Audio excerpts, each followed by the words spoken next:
Nakasentro sa panganib sa matitinding mga pagbaha ang 4 na bayan sa Zambales kung hindi maubos ang higit pa sa 6 na bilyong cubic meters ng lahar sand sa mga pangunahing river channels. Ayon kay Engineer Domingo Mariano, Provincial Consultant on Infrastructure and Engineering, base ito sa pag-aaral ni Director Noel Lacadin ng Mines and Geoscience Bureau ng DENR.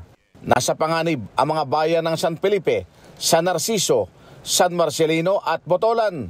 Nakapaikot sa mga bayang ito ang mga major rivers tulad ng Bukaw River, Maloma, Santo Tomas at Pamatawan. Sa paghagupit ng bagyong Nando, hindi masyadong naapektuhan ang Zambales dahil sa hindi kalakasan ng mga pag-ulan, pero kinakailangang ilikas ang maraming pamilya sa tabi ng mga river banks bilang bahagi ng kanilang preemptive evacuation.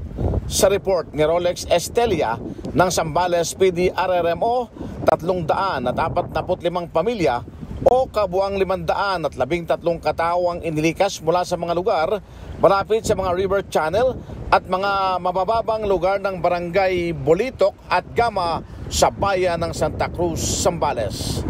Mula sa FMR Northern Luzon, Rod Ison ng PRTV News, nagseserbisyo para sa Pilipino.